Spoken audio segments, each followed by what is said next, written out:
welcome to the Zoom room tonight. Hi, thank you. What's going on in your world over there? Well, I did a scrape Okay. and it was only 100 people and 50 response. I got 50 responses. Okay. Oh my goodness. Wow. I know. It was Pretty really good. good. And then I got probably 4 yeses Oh, wow. That's even better. and a lot of maybes and Oh. not sures and Oh.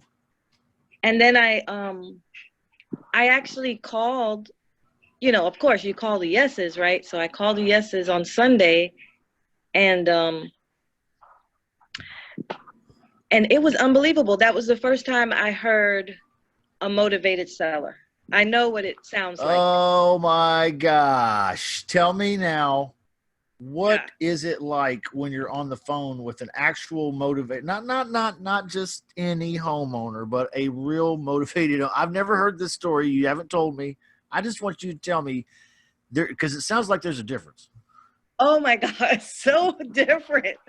So different. Even though it was a yes, I wasn't expecting the yes the way it was. It was like, I'm interested. Yes, I'm very interested. Send it over. I'll sign it now. Like, I was like, oh my God, I can't believe this is happening. Like, I couldn't Yeah. believe it. Yeah. Did you have to use magical words or anything like No. that? No. No. No.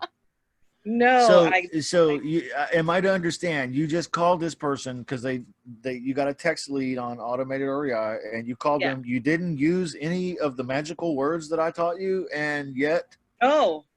I was so ready. I was so prepared because I practice and practice and practice.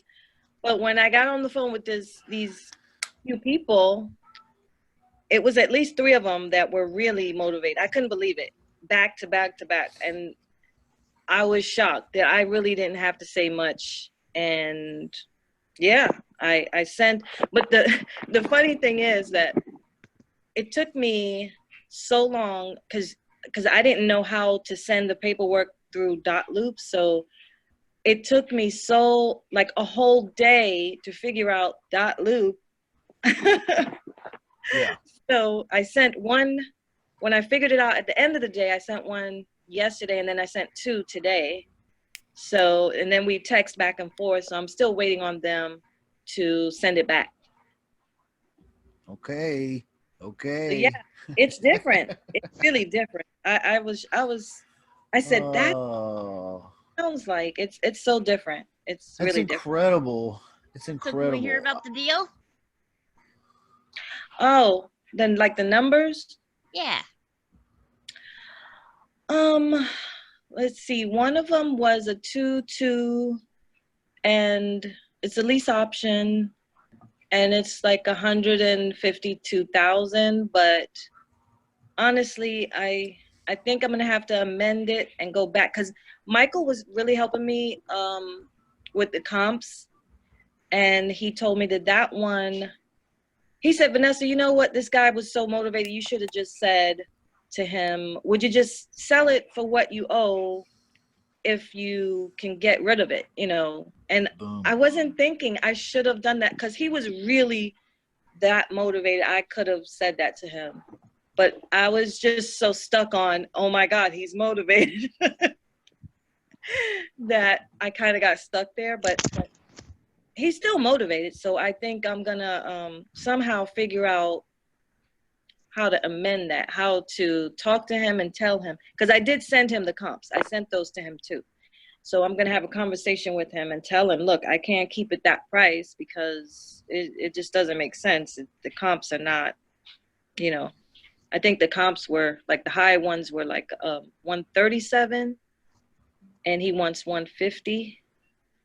How long did you get for the lease? 24 months. I probably could have just said 36 and he would have said, yeah. Just go back to him and you can either do that. You can go back and say, hey, can we move this to 48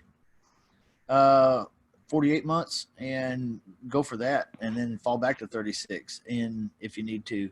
Or you can go back and ask him to reduce the price. Right? Oh yeah, yeah. I was just, I don't know. I just lost it. I just lost it. That's an incredible good story.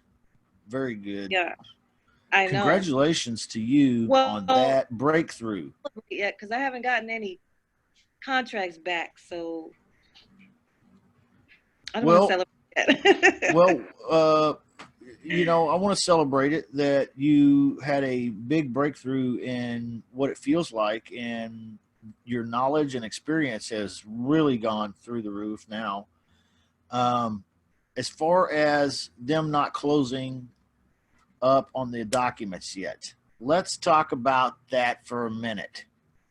Did you, how did you wrap up the conversation with them? Tell me how that flowed. So yeah, we just simply have to agree on three, the three most important things: the price, the monthly, and the term. And since we agreed, that one guy, the first guy, he agreed on everything. He told me his payment was $1,000, and I didn't really argue with the price because I just had that kind of stuck in my head, like, don't argue the price, just go ahead. So I said, so we'll do the price, 152. The payment was 1,000, and the 2-year term. And then I said, what I'll go ahead and do is send you an email with my information and send you the agreement.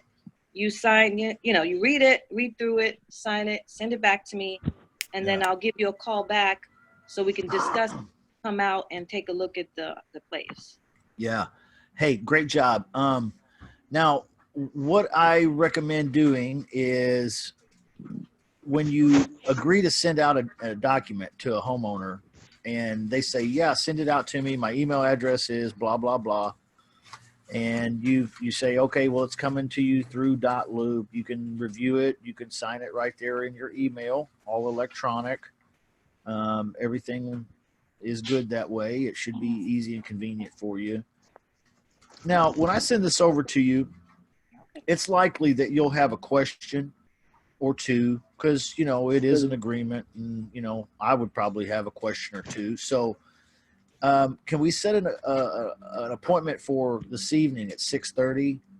And I will call you then at 6:30. And if you've signed it already, great. If you haven't, you have a couple questions. And if I can answer those questions in such a way that you feel comfortable with things, what would happen next? Yeah, I have to remember Boom, that. right? That's what I call strengthening the close. Okay. Yeah. If you just send them an agreement and you let them go, it's like, turning. It's like putting them on a horse and slapping the horse on the butt. It's like, I hope you come back. So you want to tie it down a little tighter that way. Now all is not lost. Okay, so you've done great so far. That's what I would recommend doing going forward.